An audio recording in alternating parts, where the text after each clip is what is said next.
Senator Smith. Thank you, Mr. Speaker. I'd just like to spend a few minutes studying, or I studied regulations in the last few days, and I thought I could give some feedback which would be helpful for our whole group in terms of framing present and future bills. Honourable Senators, I wish to speak in response to comments made in the Chamber regarding concerns with respect to many critical aspects of Bill C-45 that will be dealt with through regulations that are yet to be seen. It is important to set the record straight so that Canadians understand the liberties the government has taken with the well-established regulatory process in their rush to legalize marijuana. It was suggested in the Chamber on Friday past that draft regulations have been published. This is completely untrue. It is true that the government has released several consultation papers which may provide some clues as to what may be included in future regulations, but we must be clear that this is not an acceptable substitute for a long-standing regulatory process that provides transparency and certainty for Canadians.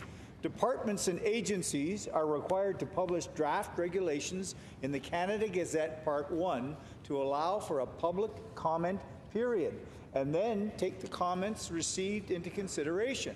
However, we learned that in October 2017, Health Canada sought a special exemption from the Treasury Board not to publish draft regulations for the Cannabis Act, to ensure that regulations would be in place no later than July 2018, when the government had originally committed to legalizing marijuana. La politique de publication The prior publication policy of the regulatory draft report in Part 1 of the Canada Gazette seeks to promote transparency and efficiency, looking to a final period for commentaries and comments before the regulation be looked at by the Ministers of Treasury Board that advise the Governor and Council seeking to approve the regulation. The prior publication may be under an exemption in certain circumstances that are limited. Exemptions are granted because the proposed regulations are either minor housekeeping amendments or regulations that respond to emergencies that pose major risks to health, safety, the environment, or security. It is clear that regulations under Bill C-45 satisfy neither of those requirements. But the government openly subverted the process based on timing considerations resulting from the Prime Minister's previous commitment to have legal marijuana in the hands of Canadians by 1st of July. If the government had gotten its act together in time, draft regulations could have been pre-published, allowing for a meaningful comment period. In a recent note to clients, law firm Torys out of Toronto explains, and I quote, "It is highly unusual for the federal government not to pre-publish draft regulations for consultation, and the proposed regulatory framework and subsequent summary report leave many questions unanswered. While stakeholders in industry detailed key concerns, for its part, the government did not provide meaningful insight on where it will land on many regulatory questions, leaving many issues still to be resolved. One thing is certain, in its drive to roll out legalization, the federal government is determined to implement the proposed act as close to the original target date as possible. But both the government and the sponsor of this bill say they are prepared to take the time they need to get it right. But it's been clear from day one that the driving force behind the cannabis legalization is the government's desire to meet their own self-imposed political deadline, regardless of the consequences for Canadians. This is despite the fact that stakeholders have expressed concerns about their ability to comply with regulations that they haven't seen, and questions from provinces and territories about how they can be expected to align their own regulations in the absence of specific regulatory context. This is doubly important when we consider that many critical issues relating to legalization are not dealt with in the bill itself. Expert witness testimony received at the Social Affairs Committee was concerned with the issues that are not defined in legislation, including questions about outdoor commercial cultivation, THC content, packaging, and labeling requirements. The Cabinet Directive on Lawmaking provides clear guidance in this matter. Matters of fundamental importance should be dealt with in the bill so that parliamentarians have a chance to consider and debate them. The bill should establish a framework that limits the scope of regulation-making powers to matters that are best left to subordinate lawmaking delegates and processes. Colleagues, it is clear that many of the issues that the government has deferred to regulation involve important matters of policy and principle, which is a clear departure from the law-making process. Relegating key legislative questions to regulations is becoming a pattern with the government, leaving key questions in the hands of officials while tying the hands of parliamentarians. Even supporters of legalization readily admit that legalization alone does not reduce the health harms and risk of cannabis. We know from decades of experience with tobacco and alcohol control that choosing the right mix of regulations is crucial.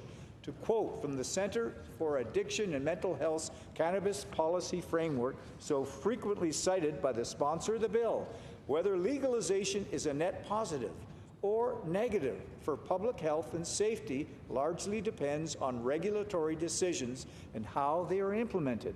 The government's proposed regulatory approach to cannabis leaves serious health and safety questions unanswered. All Canadians deserve to know the facts about how legal marijuana will affect their daily lives. No matter how widely the government claims to have consulted, they have sacrificed transparency for the sake of a political deadline. With so few details offered in the bill itself, without seeing the regulations, we have no way of knowing if they will protect the health of Canadians or keep our kids safe. So, just the resume, it was not to criticize anybody. What it was to do was hopefully outline the importance of regulations so all of us in this House truly understand how things should work from the actual process of start to finish with making laws, and the importance of regulations, because listening to it and having people say a couple of times, well, the regulations, well, the regulations aren't made, and they did get a pass on the regulations. Question is, as parliamentarians, do we want to make sure, moving into the future, that laws that we receive have the proper support structure to make them complete? And that's all I wanted to share with you today, because maybe as we move forward in time, it will give us food for thought in terms of how we handle future legislation. Thank you very much. Un débat, Sénatrice Poirier. Honourable Senators, I rise here today to talk on the important issue of what age should be for access to legalized cannabis. The current provision in C-45 proposes to have 18 years of age to be the set legalized cannabis, and by giving the provinces the latitude to move that age. And unfortunately, I am worried the age of the legalization as it is right now will do more harm than good, especially if it remains aslammetic. At the Social Affairs Committee, we have heard a widespread of experts from opinions on what age the limit should be set. We've heard 25, 21, 19, 18. The age of 25 was proposed especially due to health concerns of the development of the brain. And according to Dr. Sharon Levy, Medical Director, Adolescent Substance Abuse Program at the Boston Children's Hospital, an associated professor of pediatrics at the Harvard Medical School, who appeared on April 16th at the Social Affairs Committee, and I quote, "The suggestion to push the age limit higher is really one to protect the public health, because the scientific data is so clear that the developing brain is really at risk from marijuana use. This age range from adolescence into early adulthood is when people become addicted to substance, particularly marijuana. The people who experience the greatest harm are those who are using in this age range. So anything that you can do to delay the age of the intentions to protect of the public health, end of quote. She is not the only one to have expressed her concerns on how the use of cannabis on young person's brain can have serious effects. We also heard from Dr. Meldon Cahan, who believed the age should be increased to 25. And I quote, "I really believe, as do many peers, that the legal limit should be increased from 18 to 25. 25 is an age which is shown to be where the brain is fully matured, and there seems to be somewhat fewer harms from the cannabis after that age. That increase in age will make it more difficult for youth to use cannabis," end of quote. So, honourable senators, there is a concern in having the age so low. At 18, the brain is still developing, and by legalizing it at 18, it sends a different message to our youth.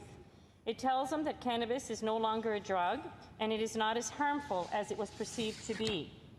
According to Amy Porath, Director of the Research and Policy at Canadian Centre for Substance Abuse and Addiction, who appeared on the April 16th, and I quote, "The medical evidence is that the successibility of the maturation of the important parts of the brain to detrimental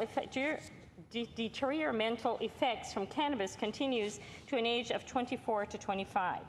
I think there's very little possibility of the Parliament will accept an age limit of 25. All I can say is that it is later, it is the better.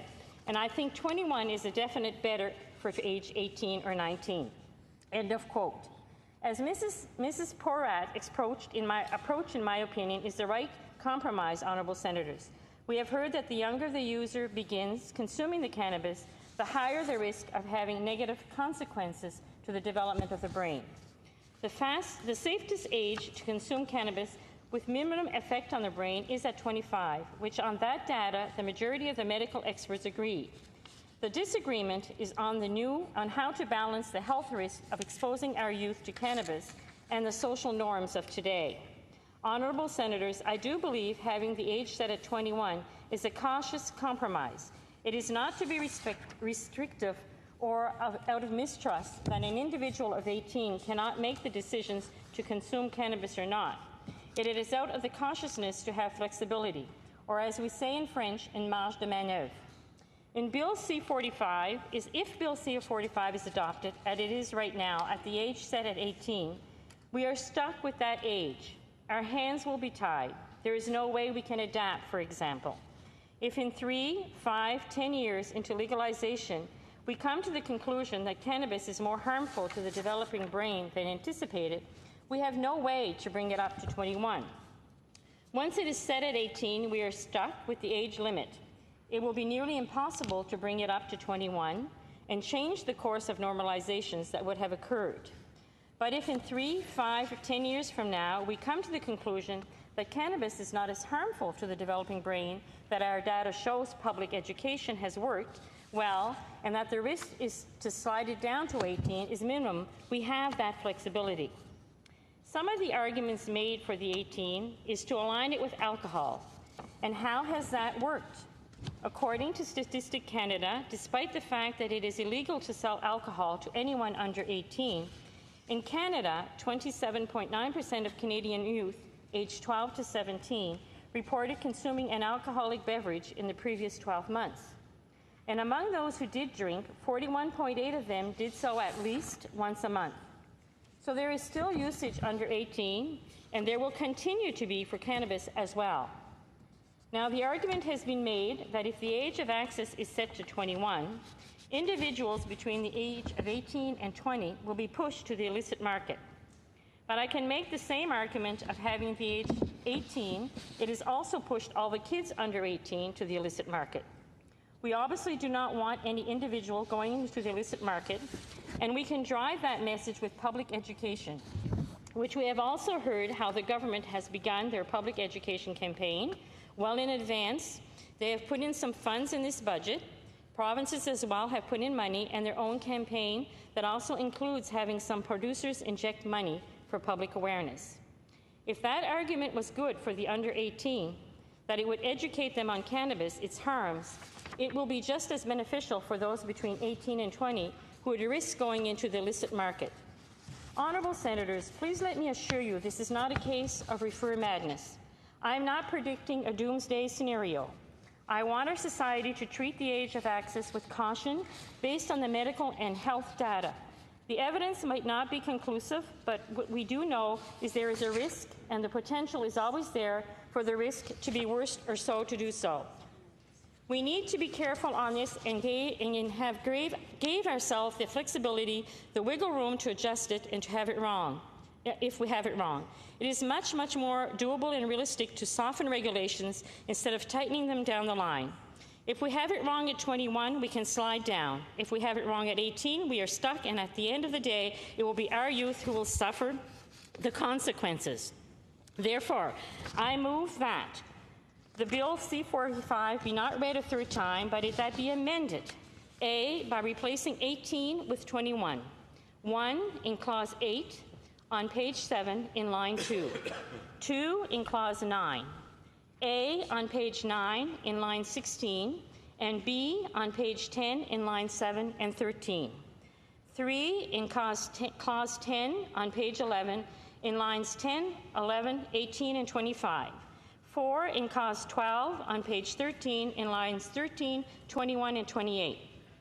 5 in Clause 17 on page 18 in lines 18 and 33.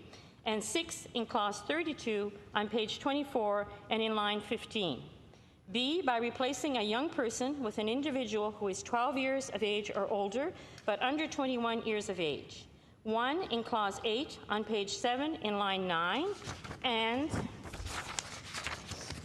2 in Clause 12 on page 14 in line 2. C in Clause 9 on page 9 by replacing line 14 with the following. Then 30 grams of dried cannabis if the individual is 21 years of age or older, or to more than 5 grams of dried cannabis if the individual is 18 years of age or older, but under 21 years of age. D in Clause 12 on page 14 by replacing 16 with the following. 4, 5, 6, and 7, or any organization that contravenes sub E in Clause 32 on page 24. 1, by replacing line 12 with the following. To sell a cannabis accessory to an individual who is under 21 years of age. And 2, by replacing line 14 with the following. That the accused believe that the individual referred, F in Clause 51 on page 29, by replacing line 15 with the following. The contravention of any paragraph 8, 1A, B, and C, or any of G in Clause 62 on page 37 by replacing line 11 with the following. 1, an individual who is under 21 years of age, and H in Clause 69 on page 40 by replacing line 26 with the following. B, that they may not sell cannabis or individual who are under the age of 21 years of age. Thank you. Honourable Senators, in amendment that was moved by the Honourable Senatrice Poirier, seconded by the Honourable Senator Marshall, that Bill C-45 be not now read a third time, but that it be amended. May I dispense on debate on the amendment? Senator Housakis. Thank you, Mr. Speaker. Honourable colleagues, Amy Porath, Director of Research and Policy, Canadian Centre on Substance Abuse and Addiction. Dr. Sharon Levy, Medical Director, Adolescent Substance Abuse Program, Boston Children's Hospital, Associate Professor of Pediatrics, Harvard Medical School. Dr. Meldon Kahan, Medical Director, Substance Use Services, Women's College Hospital, Department of Family Medicine, University of Toronto, Association de Psychiatrique du Québec. What do all these have in common? They all agree with Health Canada that human brain development continues into young adulthood, to the age of 25 years old. And they all testified at Senate committees about the merits of increasing minimum age for marijuana use to reflect this reality. There's no denying the adverse effects of marijuana use on the developing brain continue until 25 years of age. This is no dispute. So why would we set the minimum age so low at 18? Again, I remind my honourable colleagues of what is supposed to be the overarching purpose of this legislation, which is protecting young people and decreasing the use of cannabis amongst our youth. How does setting the minimum age use of 18 do that when we know beyond a doubt that the age of vulnerability continues until 25? Why do we care less about the crucial brain development that occurs in those last 7 years? Why the arbitrary age of 18? We have all heard about the negative impacts of marijuana use. Allow me to remind this chamber of just a few, keeping in mind that this legislation is legalizing the exposure of developing brains of young Canadian people to these risks. According to the Pediatrics Chairs of Canada, evidence suggests a direct link between significant mental health issues in youth who use cannabis regularly, such as dependency, psychosis, and depression. As we heard from the Canadian Pediatric Society at Senate Committee, scientific research over the last 15 years has established that the human brain continues to develop into a person as early in their 20s. Concerns are rising that exposure to cannabis during this important developmental period causes greater adverse effects in adolescents compared with other adults whose brains are fully developed. According to a study published in the Deutsche Archbald International, between 17% and 25% of teenagers who use marijuana will progress to abuse or dependence. Users of marijuana can develop marijuana use disorder, symptoms of which include tolerance and withdrawal. Marijuana withdrawal includes irritability, anger or aggression, anxiety, depression mood, restlessness, difficulty sleeping, decreased appetite, and weight loss. Marijuana use has been found to contribute to anxiety and depression. Evidence suggests using marijuana during teenage years is linked to the development of mood and anxiety disorders. In a meta-analysis conducted by the American Medical Association in 2003, evidence of mental impairments in the ability to learn and remember new information was reported in chronic cannabis smokers. Researchers are beginning to determine how it is that marijuana causes these effects and suspect that marijuana use during developmentally sensitive periods like adolescence could be responsible for the long-lasting deficits seen in mental functioning. That's from the Caballero K.Y. Seng Association. That same research has established that people who begin to use marijuana in their early teens achieve poor test scores in tasks of executive brain functioning, working memory, abstract thinking, impulse control. Then there are the physical effects. Smoking harms your respiratory tract. Tar from marijuana cigarette harms the lungs, and smoking it increases one's chances of developing respiratory diseases, including lung cancer. Smoking marijuana is known to have negative effects on the cognition. Effects include difficulties with attention, problem solving, and impaired judgment, decision making, and ability to learn. And what about the impaired driving and the myth amongst young people that marijuana impairment is different from alcohol impairment? While the effects of marijuana are different from alcohol, it similarly impairs reaction times and the ability to concentrate on the road. When a person consumes marijuana, his or her heart rate increases, short-term memory is impaired, and attention, motor, skills, reaction time, and the organization of complex information are all reduced. All of these impacts are crucial for driving a motor vehicle. Yet you really think young people whose brains are not fully developed are going to take all of that into consideration when they get behind the wheel high? They think they're invincible at that age, colleagues. While I would like to see the minimum age set at 25, I agree with Amy Porath, Director of Research and Policy, Canadian Centre on Substance Abuse and Addiction, who had this to say at one of our Senate committees, and I quote her, "I think there is very little possibility of accepting that Parliament would accept an age limit of 25. All I can say is that the latter is the better," end quote. Dr. Sharon Levy, Medical Director, Adolescent Substance Abuse Program, Boston Children's Hospital, and Associate Professor of Pediatrics, Harvard Medical School, said the following, and I quote her, "Increase the minimum age for purchasing to 21. Age restrictions can be effective at reducing substance use by youth. Brain development continues through the mid-20s. Setting a minimum age of 21 within federal law will not only push the average age of initiation higher, but the uniform standard will also ease enforcement," end of quote. Dr. Levy did go on to say that from a medical point of view, she thinks 25 would be better, and she said, and I quote her, "The suggestion to push the age limit higher is really one to protect the public health because the scientific data is so clear that the developing brain is really at risk for marijuana use. This age range from adolescence into early adulthood is when people become addicted to substances, particularly marijuana.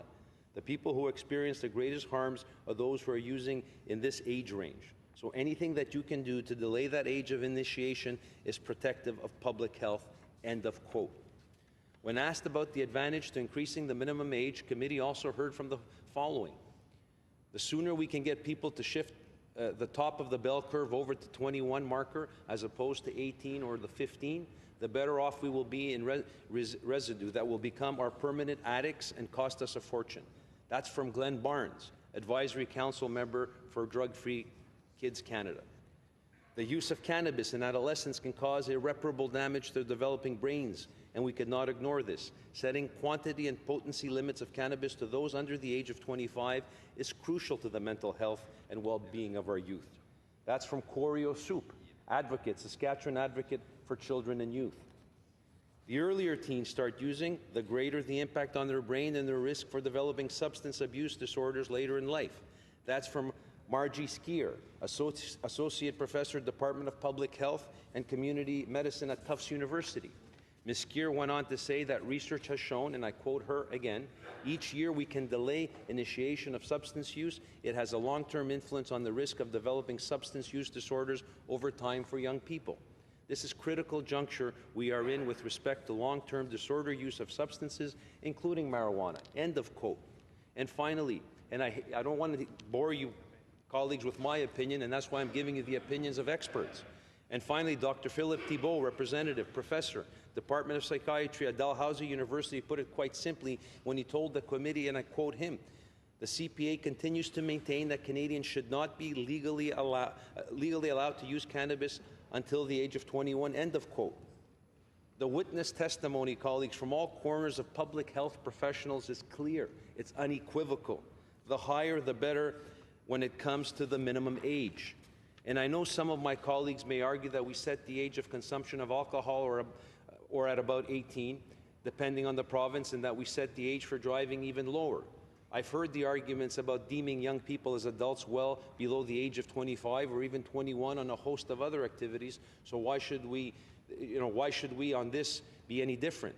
To that, I would argue that trend is starting to change. Only this past year, we saw in Ontario, the provincial government implemented a prescription drug program that provides what it calls young people, quote unquote, with free prescription drugs, under 25 and under. Clearly, the Ontario government believes someone is youth in the need of special consideration well past the age of 18. They can't be responsible for purchasing their own medication, but let them use marijuana freely at any time. At any rate, again, I will say, notwithstanding my objection to the legalization of marijuana altogether, in the interest of what is stated as the overarching purpose of this bill, protecting young people and decreasing usage amongst young people, I don't see how we can't adopt this amendment to increase the minimum age from proposed 18 years of age to 21. Honourable colleagues, we have an obligation to young people in this country. We have an obligation in passing government legislation and doing sober second thought, but we also have an obligation to the vulnerable. And the most vulnerable in this country, based on medical opinion and scientific opinion, are young people up until the age of 24. And if the Senate of Canada doesn't stand up and do the right thing and protect vulnerable people, then we are not doing our job as senators responsibly on behalf of people in this country. Thank you very much. On debate on the amendment, Senator Batters. Pardon me? Is there time for a question for Senator Housakos? Senator Housakos' time has expired. Senator Batters. I am pleased to rise today in support of Senator Poirier's amendment on raising the age of access to marijuana to 21. Frankly, honourable senators, the fact is this: setting a minimum age of 18 will not protect young people. There are very serious mental health implications for teenagers and young adults consuming marijuana, and we have an obligation as parliamentarians to protect vulnerable populations, which includes youth. At the very least, we should do no harm to them with the laws that we pass in this honourable place. Even though we generally view 18 to 20-year-olds as adults under the law, the fact remains that marijuana has detrimental impacts on the developing brains of youth, which don't reach maturity until around age 25. While the argument might be made about the emotional maturity and awareness of young adults in this age group, we cannot deny science, honourable senators. Experts have been very clear on this. Medical professionals have testified that increased marijuana use before the age of 25 increases one's risk of developing mental illnesses by up to 30% over those who had not used marijuana. And the earlier youth begin consuming, the higher the risks. There is a strong association between daily marijuana use and depression in young people. The Canadian Medical Association has stated that the risk of dependence on marijuana almost doubles when marijuana use starts in adolescence. The Canadian Pediatric Society found that the risk of developing schizophrenia is doubled in heavy cannabis users, and schizophrenia is a mental illness that often begins in late adolescence or early adulthood. Consuming marijuana can also contribute to the onset of psychosis in some youth. During our study on Bill C-45, the Senate Legal Committee heard from Dr. Karen Aguarta of the Association des Médecins Psychiatres du Québec. She had this to say about marijuana use and its impact on young people. Quote, THC is the substance that provokes psychosis, and that will cause schizophrenia to appear 2.7 years earlier among those who consume it. THC worsens the prognosis, quote. Dr. Aguerta indicated that it is difficult to predict which adolescent or young person will be affected. Quote, the problem is that it's like Russian roulette, because we don't know in which adolescents the consumption of even a single joint will trigger psychosis. Others may be able to smoke daily for 2 or 3 years before they develop paranoia or hallucinations, etc. But for certain people, a single joint will trigger all of that, quote. She went on to say, quote, in terms of the function of the brain, we know that the memory and concentration are less. How it creates psychosis, we don't yet know.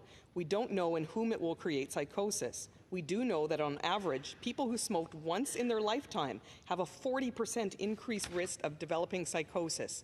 People who smoke regularly and often in high quantities have a 390% risk, or a 4 times risk, of developing psychosis, quote.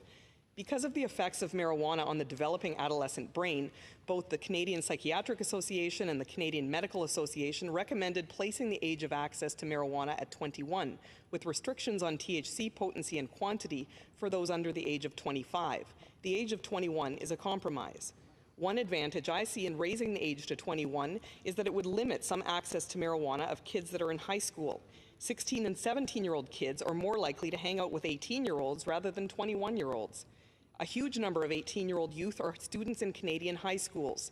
In fact, I asked Health Canada officials when they appeared before the Senate Legal Committee how many 18-year-olds are still in high school.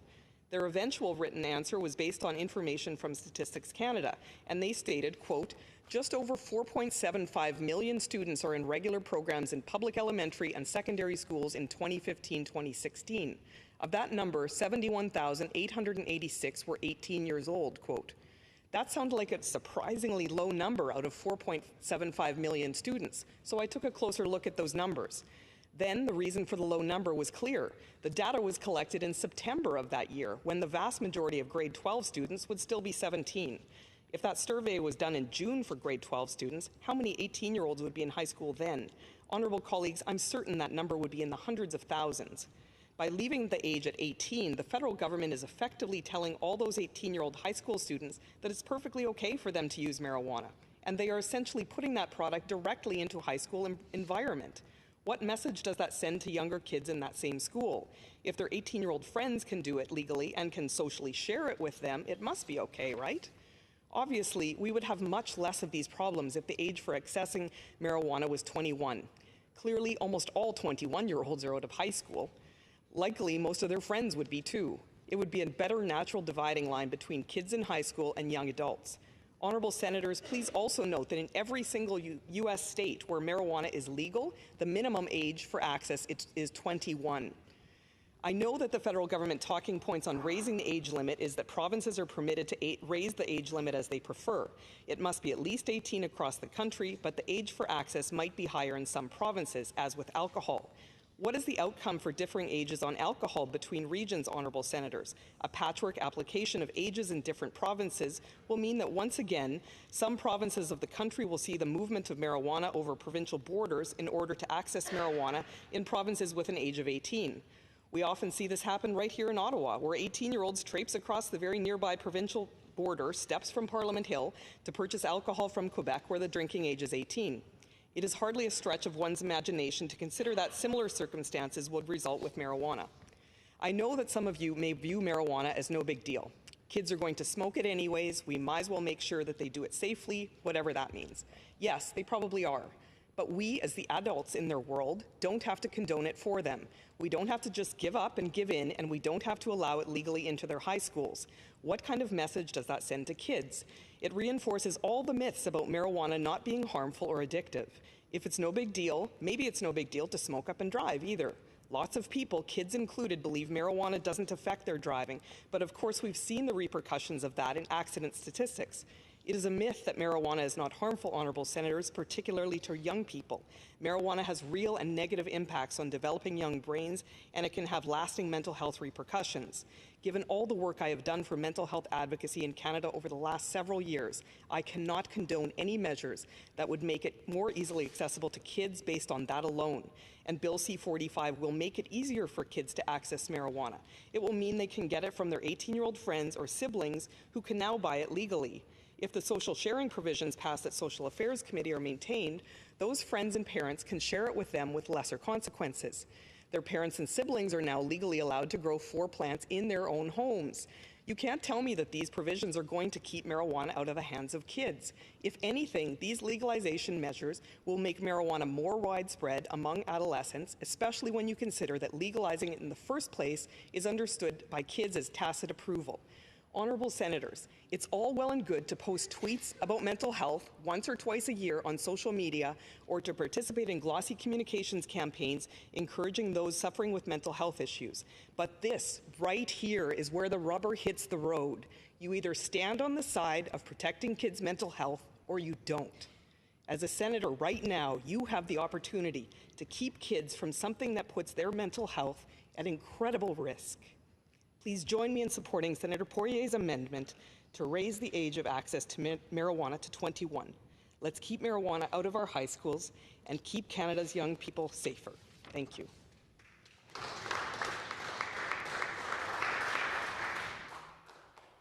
On debate on the amendment, Senator Dean. I will be responding to the motion. I first of all thank Senator Poirier for her very constructive commentary alongside this motion, and absolutely I can say that there was no reefer madness rolled into your presentation. First of all, just for the record, I like Senator Husakis. I'm a big fan of Dr. Amy Porath, and share admiration for her expertise. Here's an exact quote from the transcript of the Senate Social Affairs Committee. Ms. Porath, I think the age of 18 strikes a nice balance. We know from the medical literature that 25 would be best, but we know that youth under the age of 18 are using. We know that for those youth who are using, there can be criminal sanctions. We really need to minimise harms with this bill, and I think the provinces and territories have the latitude to increase the age. If we can emphasise the importance of public education, this will help to get the message out for young people, and they will need to delay use as much as possible to protect their brain health. So that's what we heard from Amy Porath at committee. I rise to speak against the motion, and these are my reasons. We haven't heard about provinces and territories in the debate so far. We know that Bill C-45 sets out a minimum age of 18 for cannabis consumption, purchase, possession and cultivation, and acknowledges that the provinces and territories have the authority to increase this minimum age. That was a recommendation from the task force. So we're not stuck with the choice of 18, 19. Provinces and territories can adjust upwards if they want. We know that each province and territory explicitly chose not to raise the age of legal consumption higher than this, but they may do that later based on experience with the legislation. Now, proponents of this amendment argue that there's emerging evidence that the human brain continues to develop to age 25, and that cannabis use before this age will have detrimental effects on brain development. That evidence is not entirely conclusive. We were advised by Dr. Bernard Laffolle at the Social Affairs Committee that the risk of harms from cannabis drops off sharply in the later teens. And that kind of makes intuitive sense, doesn't it? We wouldn't expect the brain of a 19-year-old we would expect, rather, the brain of a 19-year-old to be far more developed than a 13-year-old. And I suppose that's why we allow 19-year-olds to take on all of the other markers of adulthood in our society.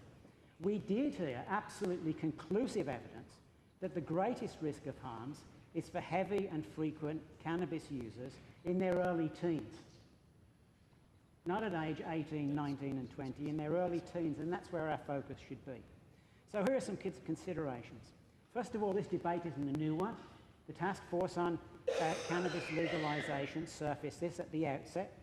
The report acknowledged that the current science is not definitive on a safe age for cannabis use. They said, so science alone cannot be relied upon to determine the age of lawful purchase.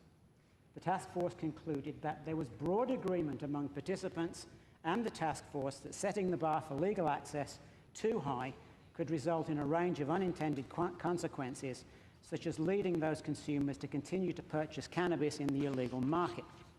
And we know that there are a number of cannabis consumers in this age range. We know that 30% of young people aged 20 to 25 use cannabis. And we also know that the median age from Statistics Canada of initiation is 17. So, honourable senators, raising the age of legal access would have the effect of driving the largest cohort of cannabis consumers to remain in the illegal market. This obviously detracts from one of the key purposes of the bill, which is to protect the health and safety of those Canadians who continue to use cannabis by encouraging safer consumption and warning about the risks of harms associated with the drug. We've had extensive debates in this place about the importance of health warnings and potency labelling. I remind you that we concluded the other day in here that one of the best places to do this for adult consumers is at the point of sale.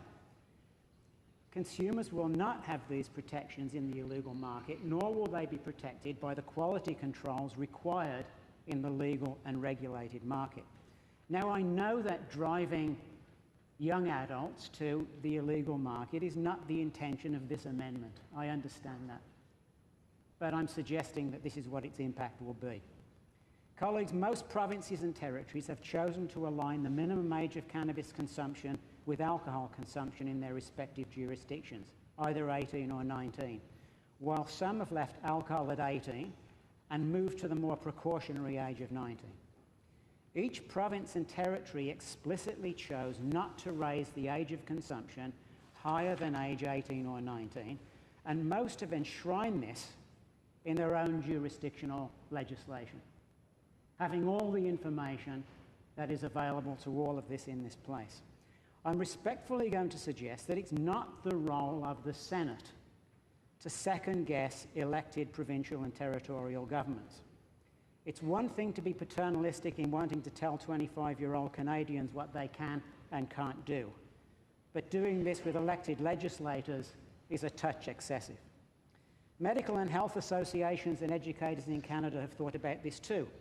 The following organisations support age 18-19 as the entry point for legal access to legal cannabis: the Canadian Paediatric Society, the Canadian Association of Paediatric Health Centres, the Paediatric Chairs of Canada, the Institut National de Santé Publique, the Centre for Mental Health and Addictions, the Canadian Public Health Association, the Canadian Mental Health Association, the Registered Nurses Association of Ontario, Educators for a Sensible Drug Policy, and Canadian Students for a Sensible Drug Policy. And we've already heard Dr. Amy Porath's advice on age of 18. Honourable Senators, as sponsor of the bill, I've thought a lot about this question over the last year. I've listened to evidence on harms and age. I've read and reread the task force report. I've watched the response of provincial and territorial legislatures.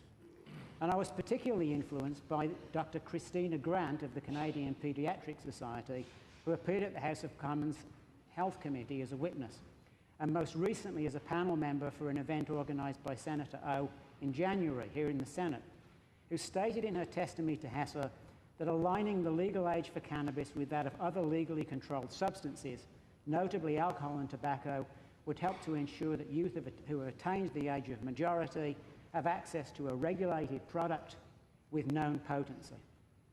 On the same question, the expert task force landed on the age of majority as a well-established marker of maturity in Canada, noting that any age-related risks can be mitigated for 18 to 25-year-olds by encouraging governments to do all they can to discourage and delay cannabis use through measures such as restrictions on advertising and public education. This seems to me to be a sensible balance.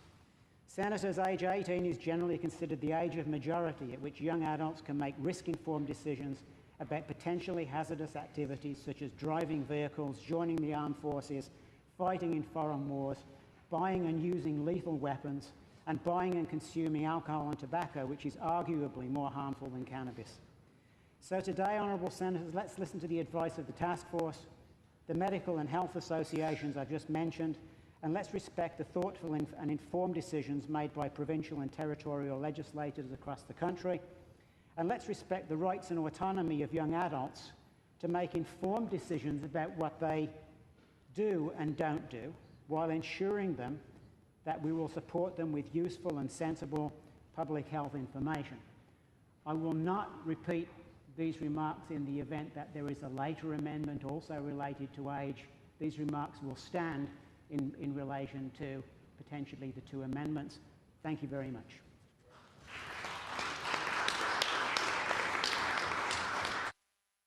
Question. Nous avons We have 1 minute. Est-ce que le sénateur Would the senator agree to answer a question? Thank you. Now, in your remarks, you said that you read and reread what happened in the legislative assemblies across the country, in the territories as well. The Quebec National Assembly is preparing to enact legislation, a bill. Can you tell me what you think about Bill 157 in Quebec? Dean. I will readily admit that I can't tell you about that bill. What I said was I have read and reread the task force report on cannabis legalisation and regulation, but I'd be happy to provide that information to you once I look at my notes, and I would send that to all senators in this place, as has been my practice, one of transparency and information sharing, whether I'm right or wrong, or I've got something somewhere in between. Thanks for the question. Your time has expired, Senator Dean.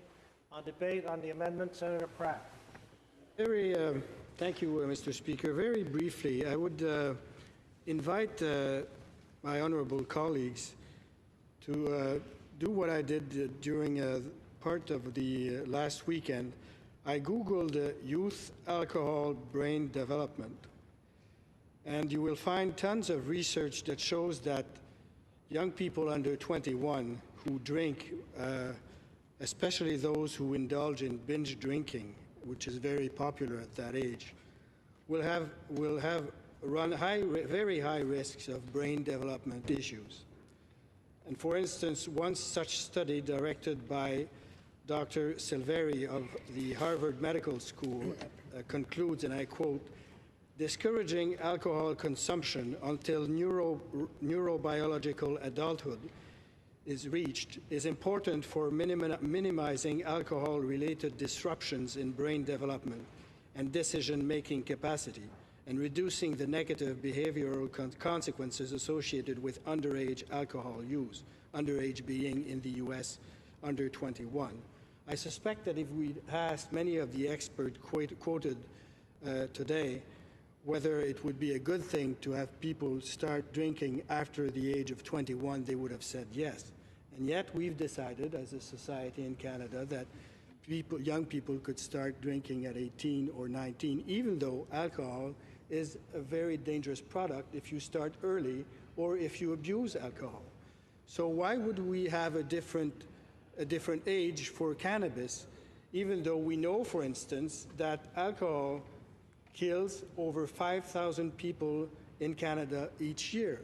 We have no such data for cannabis, yet we know that alcohol is extremely dangerous, and we have an age of 18 or 19.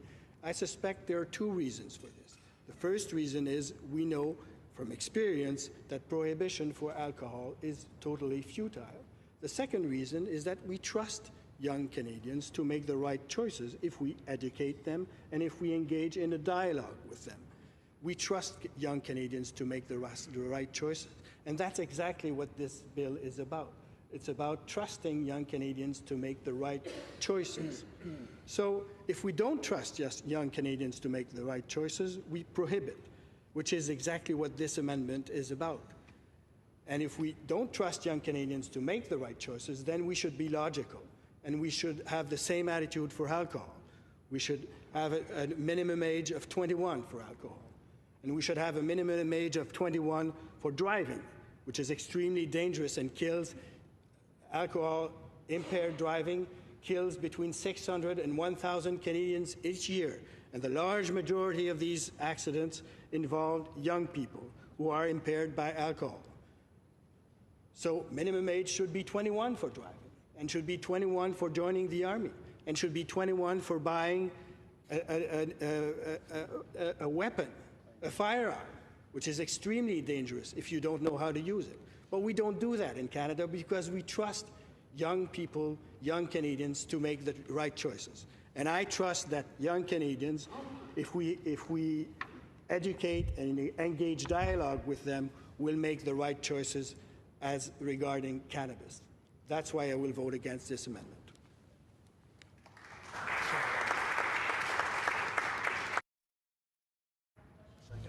Martin, question? So, Senator, I'm not sure, I don't agree with you that it's not about trusting youth, but when the science and the evidence and the Canadian Medical Association appeared before committee talking about evidence of the importance of brain development until age 25, I don't see how comparing some of the other examples you gave to keeping the age at 18 for cannabis. So it's just based on the science that we have been told by so many experts. What would you respond to that? Pratt. Two things. Number one, the science says exactly the same thing about alcohol, exactly the same thing. Yes, it does. Google what I said. Google brain development, alcohol, young people, you'll get the same results. Number two, the choice is not between young Canadians, young adults, consuming cannabis or not consuming. They will consume it anyways. So that's not the choice. They will. The choice is between making it legal and giving us the opportunity to engage a dialogue with them about how to use it and not to use it, or use it reasonably if they choose to use it. That is the choice, because they will use it anyways. 20 to 24 years old Canadians, 33% of them use it now, and it is illegal. Senator Martin. Yes, another question. Do you then trust that the 18-year-olds will be more responsible and not be sharing marijuana with 17 and 16-year-olds? Senator Pratt. I'm not sure I see the relationship with the relation with this amendment, but I think it's a matter of engaging a dialogue with young people, which you cannot do if you simply prohibit them or forbid them from doing something. You know that as a parent. When a young person becomes older, you cannot simply prohibit. You have to discuss with them. At least that's my experience with my kids. When they're 17 or 18, you can't just tell them to go in their room, and you can't do that. That's not the way you raise kids. Senators who want to ask, and we're running out of time, so if we have more time, I'll come back to you. Senator Lankin. Yes, Senator Pratt, just following up on that, I'm wondering if you were aware that the very latest research that has come out, which was produced and published while we were hearing evidence in committees, refutes what some of the experts said about the science on this, and that wasn't the entire testimony that we heard, Senator.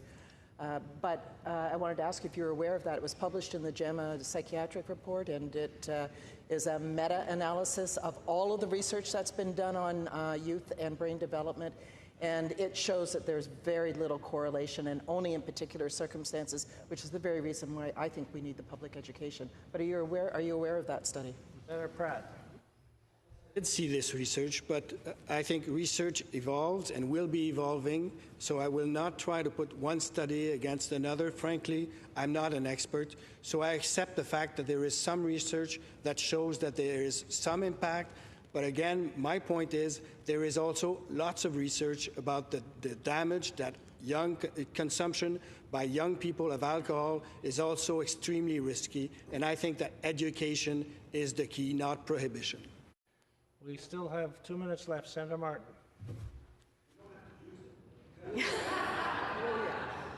Well, I just know that we've heard there's 30 years or decades of research, and there's overwhelming evidence, even though there may be some emerging studies that may show some other evidence. But in any event, in terms of raising the age, I'm wondering, do you think raising the age, let's say even 19, but to 21, could eliminate the complications that I described in high schools where we have 18-year-olds with the underage students? Do you think that having at least the students that are in a high school all being under the age limit would potentially reduce the risks and the exposure and the access to cannabis that I had raised yesterday? Senator Pratt. What I think the solution in high schools is high school policy. And I think in most high schools that I know of already have a zero tolerance policy. And yet I also know that around most high schools, marijuana is very easily available. At least, again, I'm sorry to refer to my experience and my kids and their friends. Marijuana was very easily available, and they could find ways to get it, again, very easily. And education was, in this case, again, the key, not prohibition. Senator Osakis, we have 1 minute. Senator Pratt, you keep referring to the faith you have in young people. Stat after stat, yourselves put it forward that young people are the highest users of marijuana. As you get older, the use of marijuana starts going down. Don't you think that shows the wiser people in our society, as they get wiser, we use it less and less for good reason? And is it incumbent on those older, wiser people to protect those young people who are clearly in danger when they show bad judgment? Senator Pratt. Yeah, I don't think the way that people get wiser is to prohibit things. I think people get wiser. They learn by themselves. They learn by example, and they learn by exchanging with them, by treating them as adults, as they are when they're 18, 19, 20. They're young adults, and that's the way again, in my experience and what I've seen in life, by engaging with them, by treating them like adults, by reflecting with them. I think that's the way they become adults, that's the way they learn, that's the way they gain experience, not by prohibition. Prohibition, in my experience, is not the way they learn. If you prohibit things, they will try by themselves things to learn by themselves. That's my experience. Are senators ready for the question? In amendment, it was moved by the Honourable Senator Poirier, seconded by the Honourable Senator Marshall, that Bill C-45 be not now read a third time, but that it be amended. May I dispense? It's your pleasure, Honourable Senators, to adopt the motion. All those in favour of the motion will please say yea. Yea. All those opposed, nay. Nay. In my opinion, the nays have it. 2 senators are rising. We have a 15-minute bell. The vote will take place at 7:25. Call in the senators.